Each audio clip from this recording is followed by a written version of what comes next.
Hey guys, this is 681 Shadow, your commissioner of the CPC, and today we have yet another coach interview, and today we are interviewing the coach of the Dallas Starmies, Rob, aka Poke TCG Gamer. Say hello. What's up, guys? Alright, so our first question for you is a bit of reflection about previous seasons. How do you feel about how you performed in the off season? I feel that I performed pretty well. Uh, I did I did pretty good in the first 6 weeks before the stage two, and it kind of fell apart there before finals. But overall, I felt I drafted a good team and I played pretty well throughout. Yeah, definitely. You played very well in the first stage. I believe you went 6-0 in the first stage, which is really good. But we all of course have our good days and bad days, so definitely nothing to worry about that phase 2 didn't go as well. But Yeah. moving right along here, how did you get into competitive Pokemon and the Draft League format? Well, I got into Draft League probably around 2 years ago. I was just looking in chats on Showdown and actually DD Quad, who is a member of the D League, he posted a message in one of the chat rooms saying like, "Hey, I have a league to join," and I joined his league like 2 years ago, and that's kind of how it started. And then I started applying to bigger leagues, and now I'm in the CPC majors and the MPL majors. All right, yeah. So that kind of answers the third question that I asked. That I'm gonna ask, but other than really NPL majors, CPC majors, do you have any other have you ever been in any other like notable leagues, or just how much experience do you have in the format? I other than CPC majors and MPL majors, like obviously I was in MPL minors before, but no other like big leagues like the other leagues I'm in are kind of just for fun. And as far as like league play, yeah, that's pretty much it for notable leagues at least. All right, and I'm sure many people know that you are a very successful ladder player. How Mm-hmm. do you really get into laddering? Uh well, that it's kind of similar to how I got into league. I was on Showdown and I was searching on Smogon in the sample teams. I just grabbed a few and I started laddering one day.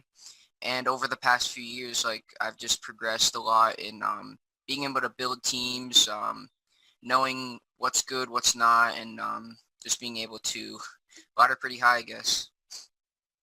All right, all right. So now, what are your opinions regarding how the meta has changed between Generation 6 and then Generation 7? And what's your opinion on some of the new mechanics that have been introduced, such as Z moves? Like how it affects league or ladder, or any everything. Like Just in general, yeah. okay, well, definitely definitely the meta has changed mainly because Z moves were introduced, and those Z moves basically allow a Pokemon that was once a counter is no longer going to be a counter because of how powerful Z moves are. So that was definitely a huge change because now you have to prep for these like 190 base power moves that usually only like Victini had with V-Creep, but now any Pokemon can get these powerful moves, and it just makes prepping a lot harder, definitely. And when you play, you definitely have to scout for Z moves, and I think that's pretty much the biggest change from Gen 6 to Gen 7. Yeah, definitely. Z moves can definitely make certain things counter things that they wouldn't counter in any other situation. Mm-hmm. But typically in league format, how do you feel about like the different rules about Z moves? Like, do you think they should all be banned? Do you think just Omni Boost should be banned? Things like that. What do you think about them, like in terms of how leagues deal with them?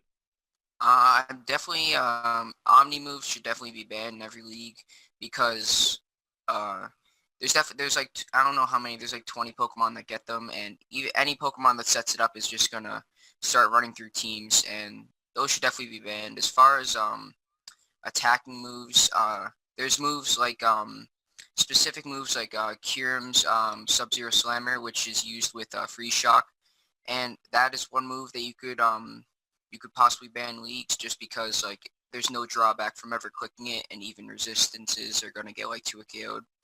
So, but other than that, I think that all attacking Z moves are fine to be allowed in leagues.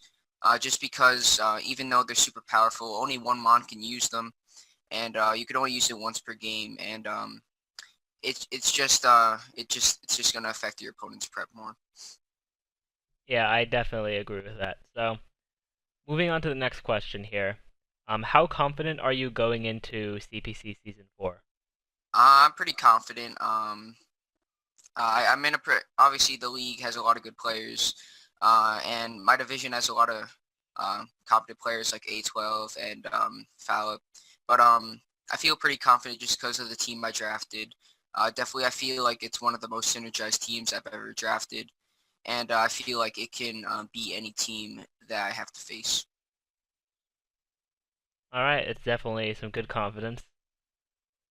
So, and this next question is normally really hard for a lot of the coaches to answer just because of the amount of competition we have in the league. Hmm. But in your opinion, um, who is the most skilled coach in this season? Like, if you could pick out one or two, who do you think is Um, the most skilled? this is definitely a tough question because there's so many good players, but I'm kind of hesitant to pick myself. So I think if I would have to pick one or two, I'd definitely go with Togue and Abe, just because obviously they're two really proven battlers. They're both in the MPL majors as well, and they're just in any league they play, they're always going to be successful, and they always draft really well, and they're just really good players.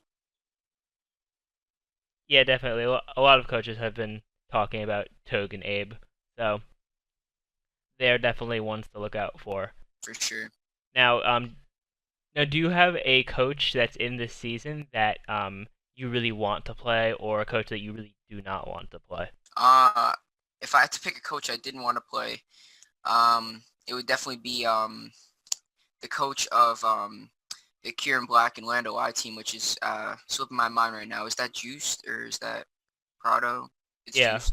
Okay, yeah, that's definitely a coach I'd want to avoid just because of how scary his team is. But a coach I was really looking forward to playing, who I'm actually not playing, is Verd, because we actually we avoided each other throughout the whole MPL minor season. So we were hoping to play in this, but it didn't turn out that way. So hopefully we can play in playoffs if we both get there. all right. So, this next question, of course, I would have asked if we had interviews in the off season, but what made you decide to apply for the CPC? Well, I just really liked. I wanted to get into another league that was pretty notable, uh, and a lot of my friends were also applying to it, like A12 and Techno, and I encouraged them to apply as well. And I felt that I had the credentials to be able to get in and do well, and I guess it's just like another notable league that I wanted to get into. And obviously, you run it really well, and that was another good thing about it. I definitely do appreciate that, but yeah, definitely, it's really great that we had a bunch of great people join the league, and it's just going far beyond my expectations. So, the last thing I want to ask, not just for the interview, but also for the viewers who are going to be watching the videos throughout the season, how can the viewers get a hold of you? Like, if they want to talk to you through like YouTube, Twitter, etc. If they wanted to get a hold of me, like obviously they could go to my YouTube channel. Mainly the best way to contact me would be on Discord, but also on Showdown. And my Showdown name is just my YouTube name. So that would probably be the two ways, through Discord or through Showdown. All right, so I will have his YouTube linked in the description of the video. So that's gonna be it for this interview. Do you have anything else you want to say before we end off? No, I think that's it. All right, so that's gonna be it for this interview. Thank you all for watching. Remember to check out Rob's links down in the description below, as well as subscribe to all of the coaches and people who are just trying to make the CPC run as smoothly as possible. And with that, we will see you all next time.